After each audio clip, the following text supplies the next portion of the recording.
So goods return to Raju traders 20,000 and balance amount paid through cash అని. So Raju traders కి return చేస్తున్నాం అంటే previous గా ఏం జరిగి ఉంటుందంటే పర్చేస్. సో ప్రీవియస్ గా పర్చేస్ జరిగింది, ఇప్పుడు అమౌంట్ రిటర్న్ చేస్తున్నాం కాబట్టి పర్చేజ్ రిటర్న్స్. ఇన్ కేస్ మనం సేల్ చేసింటే కస్టమర్ కి వాడికి ఏదైనా డ్యామేజ్ అయింటే గూడ్స్, ఆ రిటర్న్స్ మళ్ళీ మనకు వచ్చేటివి. అప్పుడు ఏ రిటర్న్స్ అయ్యేటివి అంటే సేల్స్ రిటర్న్స్. సో మనం పర్చేజ్ చేసాము, డ్యామేజ్ అయిన గూడ్స్ మన దగ్గరకు వచ్చేసరికి మనం రిటర్న్ చేసేసేయాలి. సో అవి ఏ రిటర్న్స్ అంటే పర్చేజ్ రిటర్న్స్. సో సో నేను ఐడెంటిఫై చేయలేకపోతున్నాను ఇది పర్చేజ్ రిటర్నా సేల్స్ రిటర్న్ అంటే ప్రీవియస్ గా రాజు ట్రేడర్స్ కి ఒక ట్రాన్సాక్షన్ జరిగి ఉంటుంది, అది అబ్జర్వ్ చేసేస్తే సరిపోతుంది. ఇదిగో రాజు ట్రేడర్స్ ఇక్కడ ఉంది. సో రాజు ట్రేడర్స్ ఇక్కడ ఉంది అంటే పర్చేజా సేల్సా? పర్చేస్. ఎంత పే చేసాం మనము అంటే ఎంత పే చేయాలని రాసుకున్నాం? 60,000 లో నుంచి ట్రేడ్ డిస్కౌంట్ లెస్ చేసి దాని మీద వచ్చిన అమౌంట్. సో ఎక్కడుంది ఇక్కడ మనకి ట్రాన్సాక్షన్ లో? ఒకసారి మనకి రిపోర్ట్స్ కావాలి అంటే alt to G day book కి వెళ్ళి ఇక్కడ రాజు ట్రేడర్స్ పర్చేస్ స్క్రీన్ లో ఎక్కడేసాం. సో ఆల్రెడీ ఎంట్రీ పడలేదేమో, అది ఒకసారి ఆ ఎంట్రీ వేద్దాం. సో క్రెడిట్ బేస్ మీద change mode as voucher supplier invoice number. So credit ఎవరు ఇవ్వాలి అంటే Raju traders. So sundry creditor, ఎందుకంటే మనము ప్రోడక్ట్స్ కొన్నాం, అమౌంట్ ఇంకా పే చేయాల్సి వస్తుంది కాబట్టి సండ్రీ క్రెడిటర్.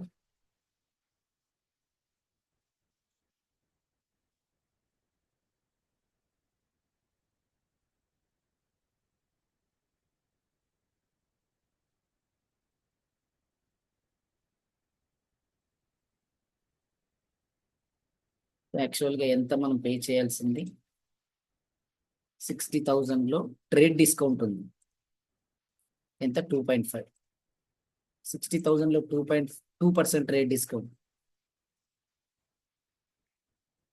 1200 మైనస్ 60,000 58,800 మనము రాజు ట్రేడర్స్ కి పే చేయాలి. Only 58,800 no, with GST 58,800 into 2.5 or 5 వేసేసుకోవచ్చు, ఎందుకంటే రెండు ఉన్నాయి కాబట్టి. సో 2940 ప్లస్ 58,800 61,740 మనం పే చేయాల్సింది ఎవరికి? Raju traders. So only purchase value కాదు, purchase plus GST value. Debit ఏమవ్వాలి? పర్చేస్. పర్చేజ్ వాల్యూ ఎంత? ట్రేడ్ డిస్కౌంట్ తీసేసిన తర్వాత వచ్చిన వాల్యూ. సో ట్రేడ్ డిస్కౌంట్ ఎంత ఉంది మనకి? 2%. యాక్చువల్గా ట్రాన్సాక్షన్ వాల్యూ ఎంత? 60,000. దాని తర్వాత లెస్ చేస్తే 2% 1200 పోతే 58,800. ఎంత? డెబిట్ ఏమవ్వాలి? Input CGST. Input CGST. So మనకి 2940 మీద 1470 అంటే 2940 అనేది 5% మనకి జిఎస్టి. కానీ మనకి విత్ ఇన్ ద స్టేట్ కాబట్టి సిజిఎస్టి ఎస్జిఎస్టి రావాలి అంటే హాఫ్. ఎంత వచ్చింది అమౌంట్? 1470 input SGST 1470. యాక్చువల్గా రాజు ట్రేడర్స్ దగ్గర నుంచి మనం 60,000 కి పర్చేజ్ చేసిన 60,000 వాల్యూ కాదు మనం క్యాలిక్యులేట్ చేయాల్సింది. ట్రేడ్ డిస్కౌంట్ ఉంది కాబట్టి ట్రేడ్ డిస్కౌంట్ లెస్ చేసిన తర్వాత వచ్చిన వాల్యూ ఎంత అంటే 58,800. దాని మీద జిఎస్టి క్యాలిక్యులేట్ చేసాం, టోటల్ గా 61,740 మనం పే చేయాలి. సేమ్. ఇప్పుడు ఇదే రాజు ట్రేడర్స్ కి రిటర్న్ చేస్తున్నాం గూడ్స్ ని. So goods return to Raju traders 20,000 and balance amount paid through cash and. First goods return దాకా మాత్రమే డెబిట్ నోట్లు వేసుకుంటాం, బ్యాలెన్స్ అమౌంట్ ది పేమెంట్. రెండు కలిపి అంటే ఈ ట్రాన్సాక్షన్ మొత్తాన్ని మనం పేమెంట్ స్క్రీన్ లో ఎంటర్ చేసేయచ్చు. సో కానీ రిటర్న్స్ కి మాత్రం డెబిట్ నోట్ క్రెడిట్ నోట్ అని రెండిట్లో రైస్ చేయాలి. పర్చేజ్ రిటర్న్స్ కి అయితే డెబిట్ నోట్, సేల్స్ రిటర్న్స్ కి అయితే క్రెడిట్ నోట్. ఇలా రైస్ చేయడం వల్ల ఏమవుతుంది అంటే సపరేట్ గా మనకి జిఎస్టి క్యాలిక్యులేట్ చేసేటప్పుడు ఈజీగా వస్తుంది. So goods return to Raju traders 20,000 and balance amount paid through cash. Okay, so ఇప్పుడు రిటర్న్స్ కాబట్టి పర్చే రిటర్న్స్ లో మనం ఫస్ట్ డెబిట్ నోట్ లో రైస్ చేద్దాం. డెబిట్ నోట్ ఎక్కడ ఉంటుందంటే పేమెంట్ పక్కన ఇక్కడ చిన్న యారో సింబల్ ఉంది కదా, ఇది దీని షార్ట్ కట్ కి వచ్చేసి Alt 5 డెబిట్ నోట్. మనం పర్చేజ్ చేసేటప్పుడు జిఎస్టితో కలిపి పర్చేజ్ చేసాం, రిటర్న్ చేసేటప్పుడు కూడా జిఎస్టితో కలిపి రిటర్న్ చేయాలి. ఎందుకంటే మనం కొన్న ప్రోడక్ట్స్ లో జిఎస్టి ఉంది, రిటర్న్ చేసేటప్పుడు కూడా జిఎస్టి ఉంటుంది. ఎంత మీద క్యాలిక్యులేట్ చేయాలంటే పర్చేజ్ చేసేటప్పుడు పర్చేజ్ వాల్యూ మీద, రిటర్న్ చేసేటప్పుడు రిటర్న్స్ వాల్యూ మీద. రిటర్న్స్ వాల్యూ ఎంత ఉంది? 20,000. 20,000 మీద సరే ఇక్కడ జిఎస్టి రేట్ ఇవ్వలేదు. ఫస్ట్ స్టార్టింగ్ లో పర్చేజ్ చేసినప్పుడు ఎంత పర్సెంటేజ్ ఇచ్చాడు? 2.5, 2.5. అదే పర్సెంటేజ్ ఇక్కడ తీసుకుంటాం. సో ఎంత అంటే 20,000. 20,000 మీద 5%, 1,000. అంటే టోటల్ గా మనం రాజు ట్రేడర్స్ కి రిటర్న్ చేయాల్సింది ఎంత అంటే 21,000. So debit note. Purchase debit అయితే purchase returns credit. So purchase returns credit అయింది కాబట్టి జిఎస్టి కూడా క్రెడిట్. సో డెబిట్ ఏమవ్వాలి అంటే రాజు ట్రేడర్స్, ఎందుకంటే సండ్రీ క్రెడిటార్, అతనికి పే చేయాల్సిన వాల్యూ తగ్గిపోతుంది మనకి. సండ్రీ క్రెడిటార్ ఎందుకు అయ్యాడు అంటే మనం క్రెడిట్ బేస్ మీద ప్రోడక్ట్స్ కొన్నాం, అప్పు మీద. అప్పు పే చేయాలి. సో అప్పు పే చేయాలి కాబట్టి అప్పు లైబిలిటీస్ ఎప్పుడు క్రెడిట్ లో ఉంటాయి. ఇప్పుడు మనం పే చేయాల్సిన లైబిలిటీ పెరుగుతుందా తగ్గుతుందా? తగ్గుతుంది, డిక్రీస్. ఎందుకంటే రాజు ట్రేడర్స్ అనే వాడి దగ్గర నుంచి క్రెడిట్ బేస్ మీద ప్రోడక్ట్స్ కొన్నాము, ఆ అమౌంట్ ఇప్పుడు రిటర్న్ చేయడం వల్ల వాడి దగ్గర నుంచి మనకి కొన్ని ప్రోడక్ట్స్ వచ్చాయి, అవి డ్యామేజ్ అయినాయి. డ్యామేజ్ అయిన వాటిని రిటర్న్ చేస్తున్నాం. రిటర్న్ చేయడం వల్ల మనం అతనికి పే చేయాల్సిన అమౌంట్ తగ్గిపోతుంది. సో రాజు ట్రేడర్స్ డెబిట్ ఎంత వాల్యూ అంటే 20,000 కాదు, విత్ జిఎస్టి ప్రోడక్ట్ కాబట్టి విత్ జిఎస్టి అంటే 20,000 ఇంటూ 5%, 1,000 వస్తుంది. టోటల్ గా 21,000. సో క్రెడిట్ ఏమవ్వాలి? Purchase returns. లెడ్జర్ లేదు, క్రియేట్ చేస్తాం. క్రియేట్ చేయడానికి Alt+C. పర్చేజ్ అయినా పర్చేజ్ రిటర్న్స్ అయినా రెండిటికి అండర్ గ్రూప్ ఏమి ఇస్తామంటే పర్చేజ్ అకౌంట్స్, సేవ్. సో ఎక్కడ ఎంత తీసుకోవాలి రిటర్న్స్ వాల్యూ అంటే 20,000 మాత్రమే తీసుకోవాలి, 20,000. సో రిమైనింగ్ 1,000 ఏంటంటే input CGST, input SGST.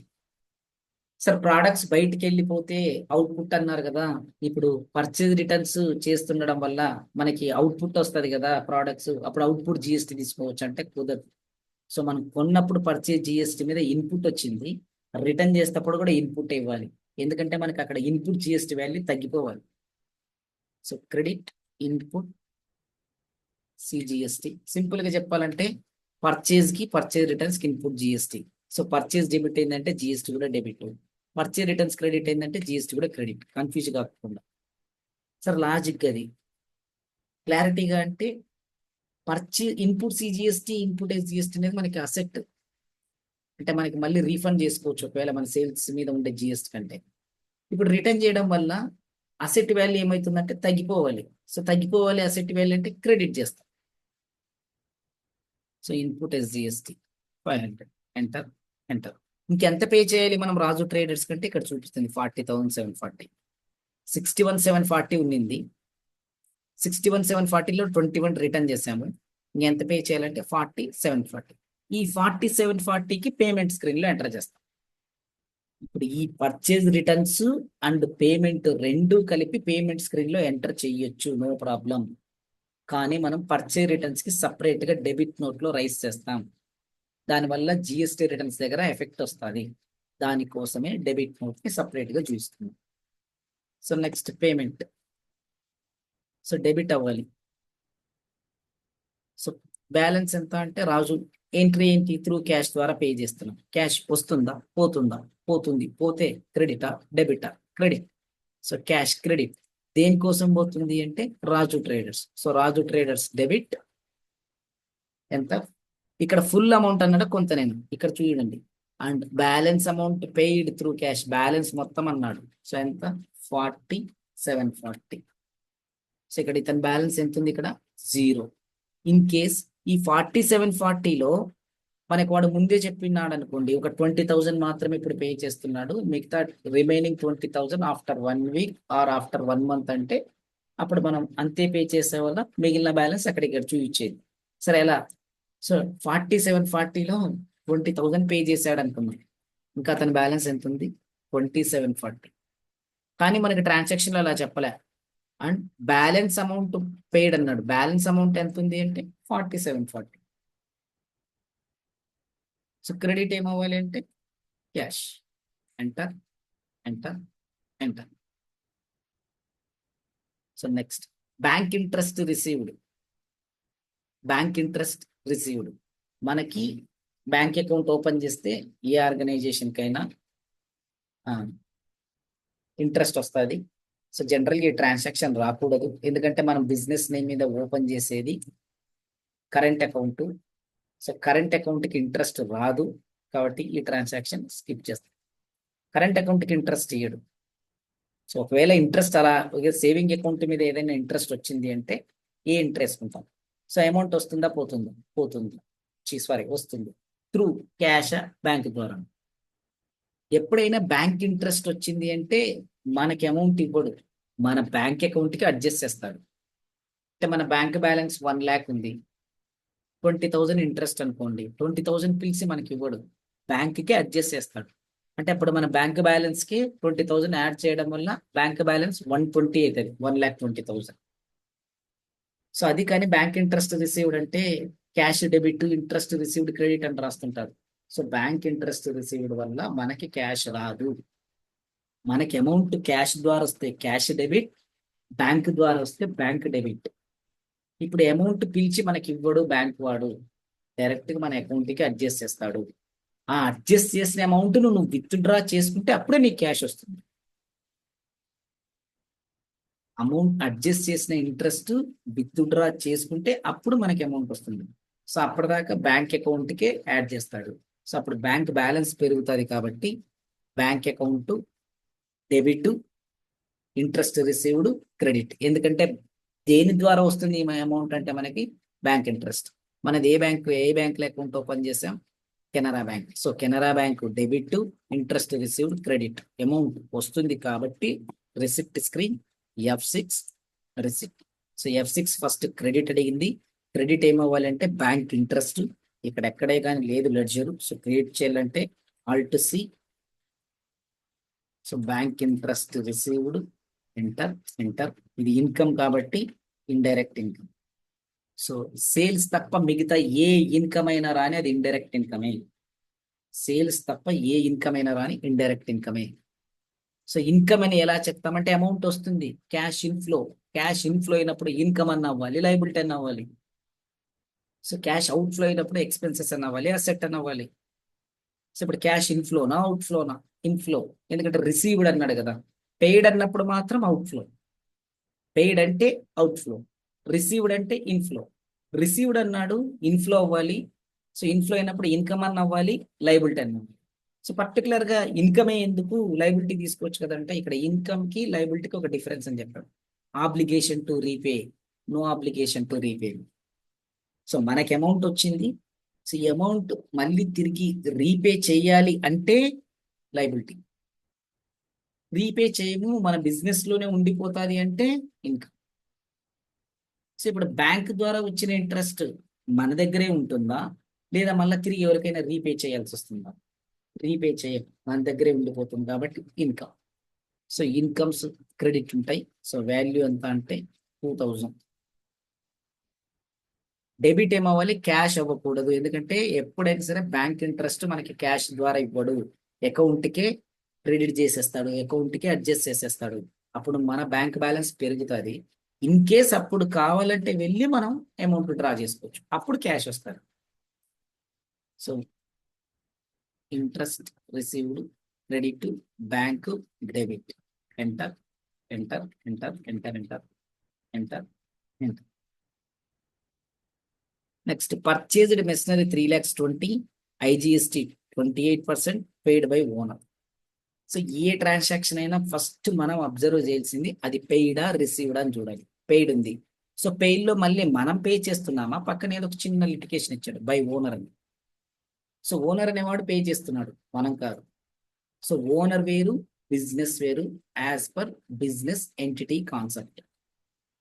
So మనము మెషినరీ మన బిజినెస్ కి అవసరమైంది 3,20,000, 28% ఉంది GST.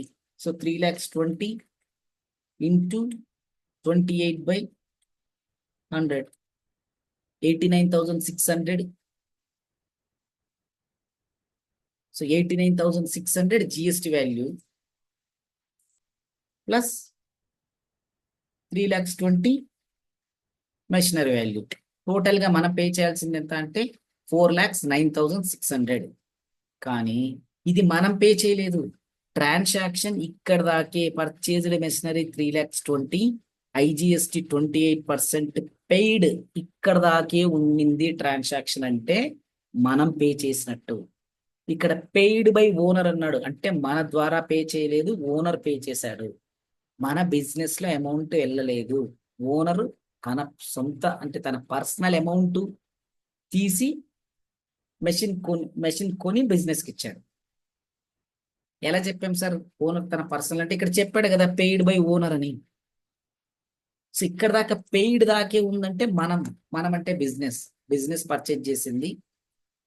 Machinery cost 320, GST cost 89,600, total గా 4 lakhs చేంజ్ అమౌంట్ పే చేయాలి. ఇక్కడ పెయిడ్ బై ఓనర్ అన్నాడు కాబట్టి మనం కాదు పే చేసింది, ఓనర్ పే చేశాడు. సో ఓనర్ పే చేసినాడు కాబట్టి ఓనర్ పే చేశాడు. ఇప్పుడు మెషినరీ కొన్నాం, ఆ మెషినరీ ఓనరే తీసుకెళ్ళాడు అనుకో, అసలు బుక్స్ లోనే రాయం. ఎందుకని? మన అమౌంట్ పోతుందా? నో, ఓనర్ది. సరే ఓనర్ పే చేశాడు, ఆ పర్చేజ్ చేసిన మెషినరీ మన బిజినెస్ లోకి వస్తుందా? నో, ఓనరే పర్సనల్ గా తీసుకెళ్తున్నాడు. సో అలాంటప్పుడు బిజినెస్ కి రిలేటెడ్ గా లేని ట్రాన్సాక్షన్ ని మనం ఎందుకు మన బుక్స్ లో రాసుకుంటాం మన బిజినెస్ లో? ఇక్కడ పెయిడ్ బై ఓనర్ అన్నాడు, ఓకే. ఈ కొన్న మెషినరీ మన బిజినెస్ కి వస్తుందా, ఓనర్కి వెళ్తుందా? మనకు వస్తుంది. సో మనకు వస్తుంది కాబట్టి మనం బుక్స్ లో ఎంటర్ చేయాలి ఇప్పుడు. అయితే మన అమౌంట్ పోలేదు, ఓనర్ పే చేశాడు. సో ఓనర్ పే చేసి మనకి ఇస్తున్నాడు అంటే ఇండైరెక్ట్ గా ఓనరు ఆ అమౌంట్ బిజినెస్ కి ఇచ్చినట్టే కదా, ఆ మెషినరీ బిజినెస్ కి ఇచ్చినట్టే కదా. ఓనర్ పే చేసి మనకి మెషినరీ ఇస్తున్నాడంటే ఆ మెషిన్ ఎవరు కొనిచ్చారు మనకంటే, ఎవరు పర్చేజ్ చేయించారు? ఓనరే. సో ఓనర్ బిజినెస్ కి ఇచ్చే ప్రతిదీ ఏమంటాం? క్యాపిటల్. సో ఓనర్ బిజినెస్ కి ఇస్తున్నాడు, ఇప్పుడు తన పర్సనల్ డబ్బులు పెట్టి మెషిన్ పర్చేజ్ చేసి బిజినెస్ కి ఇచ్చాడు. సో క్యాపిటల్ ఓనర్ బిజినెస్ లోకి తెచ్చాడు కాబట్టి, so capital always credit. So మనకి ఏమొస్తుందంటే machinery debit, IGST debit, capital credit. So payment స్క్రీనా? నో, ఎందుకంటే మన నుంచి అమౌంట్ పోవట్లేదు. రిసిప్ట్ స్క్రీనా? నో. సో కాబట్టి journal non cash non bank transactions అన్ని F7 journal. So debit machinery అవ్వాలి, మెషినరీ ఇక్కడ లెడ్జర్ ఉందా? No, creation alt C. So machinery fixed asset save. So ఎంత వాల్యూ? So 3,20,000, 3,20,000 enter. మళ్ళీ మనకి ఇంకొక డెబిట్ అవ్వాలి. ఇక్కడ నెక్స్ట్ జిఎస్టి అనే కాన్సెప్ట్ లేదంటే క్రెడిట్ క్యాపిటల్ ఇచ్చేవాళ్ళం, కానీ మనకి ఇంకొక డెబిట్ అవ్వాలి కదా. ఏది ఉంది అంటే ఇన్పుట్ ఐజిఎస్టి. సో ఆ డెబిట్ కావాలి, కానీ ఇక్కడ డిఫాల్ట్ ఏమొచ్చింది? క్రెడిట్. దాన్ని చేంజ్ చేసుకోవాలంటే డెబిట్ అంటే డి పెడితే సరిపోతుంది. So alt C input IGST. So input IGST already ఉంది, సారీ. సో ఇక్కడ ఇన్పుట్ ఐజిఎస్టి ఎంత? 89,600. ఎలా క్యాలిక్యులేట్ చేసామంటే 3,20,000 మీద 18% వేస్తే 89,600 వచ్చింది. అంటే 89,600 GST cost plus 3,20,000 machinery cost, రెండు యాడ్ చేస్తే 4,09,600. క్రెడిట్ ఏమవ్వాలి? Capital. Enter. 4,09,600. Enter enter enter. So next wages paid 5,000. Cash వస్తుందా పోతుందా? సో పోతుంది, క్రెడిట్. దేనికోసం పోతుంది? వేజెస్ కోసం. వేజెస్ ఏమవుతుంది? Debit. So wages debit, cash credit. Amount మన నుంచి పోతుంది కాబట్టి పేమెంట్ స్క్రీన్. సో డెబిట్ ఏమవ్వాలి? Wages Alt C. So wages, direct expenses, save 5,000, enter. So next ఇంకో డెబిట్ ఉందా? లేదు, క్రెడిట్. సో మనకు కావాల్సింది క్రెడిట్ కాబట్టి ఎంటర్. క్రెడిట్ ఏమవ్వాలి? Cash, enter, enter, enter, enter. Next transaction furniture purchase 30,000, CGST 6%, SGST 6%. Only furniture purchase అన్నాడంటే furniture debit, cash credit. ఎందుకంటే cash furniture ని కొంటే క్యాష్ పోతుంది కాబట్టి క్యాష్ పోతే క్రెడిట్. దేనికోసం పోతుందంటే ఫర్నిచర్. ఫర్నిచర్ అనేది debit. So furniture debit, cash credit అక్కడ దాకా ఓకే. దానికి మళ్ళీ జిఎస్టి కూడా ఉంది కాబట్టి so furniture debit. So product వస్తుంది కాబట్టి ఇన్పుట్, అప్పుడు input CGST, input SGST. Total గా 30,000 ప్లస్ సిజిఎస్టి 6% ప్లస్ ఎస్జిఎస్టి 6% రెండు కలిపి పే చేసేవాళ్ళం. అప్పుడు ఎంత పే చేయాల్సి వస్తుంది మనకి? సో జిఎస్టి లేదంటే 30,000 పే చేసేవాళ్ళం. జిఎస్టి ఉంది కాబట్టి 30,000 ప్లస్ జిఎస్టి వాల్యూ 30,000 ఇంటూ 6 ఎంత? 12/100, 3,600 ప్లస్ ఇది ఓన్లీ జిఎస్టి వాల్యూ మాత్రమే 3,600 ప్లస్ ఫర్నిచర్ వాల్యూ ఎంత? 30,000. టోటల్ గా 33,600 మనం పే చేయాల్సింది. టోటల్ గా మనం పే చేయాల్సిన అమౌంట్ 33,600. ఓకే, ఇక్కడ దాకా క్లియర్. ఆల్రెడీ మళ్ళీ నెక్స్ట్ ట్రాన్సాక్షన్ ఏం చెప్పాడు? In exchange of old furniture ఎంత అంట? 20,000, book value 25,000 and balance amount through phone pay. Actual గా మన దగ్గర ఆల్రెడీ ఇంకొక పాత ఫర్నిచర్ ఉంది. ఎక్స్చేంజ్ ఆఫర్ పెట్టడం వల్ల ఆ ఓల్డ్ ఫర్నిచర్ వాడికి ఇచ్చేసి న్యూ ఫర్నిచర్ తెచ్చుకుంటున్నాం. న్యూ ఫర్నిచర్ కి ఎంత అవుతుంది అమౌంట్ అంటే 33,600 అవుతుంది. ఇక్కడ old furniture concept, exchange concept అనేది లేదు అంటే టోటల్ గా మనం పే చేయాల్సిన అమౌంట్ ఎంత అంటే 33,600. Furniture debit, input CGST debit, input SGST debit, cash credit or bank credit రాసేవాళ్ళం. కానీ మన దగ్గర ఆల్రెడీ ఒక ఓల్డ్ ఫర్నిచర్ ఉంది. ఎక్స్చేంజ్ ఆఫర్ పెట్టడం వల్ల ఓల్డ్ ఇచ్చేసి న్యూ తెచ్చుకుంటున్నాం. అయితే ఓల్డ్ దాని వాల్యూ మనం ఎంత చెప్పాము?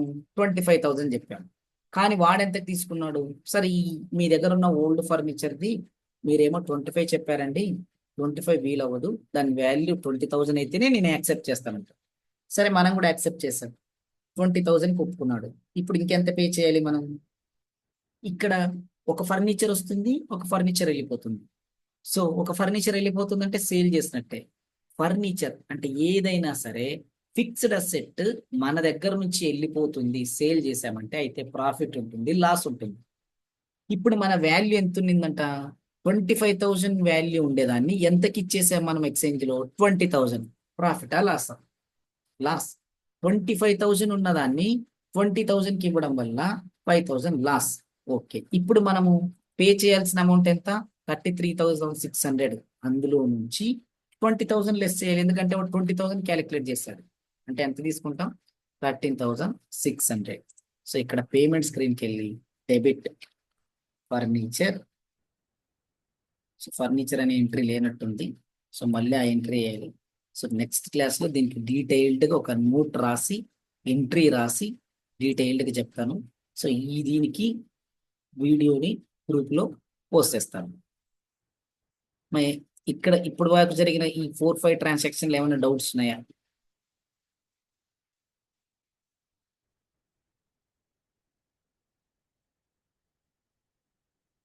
మా డౌట్స్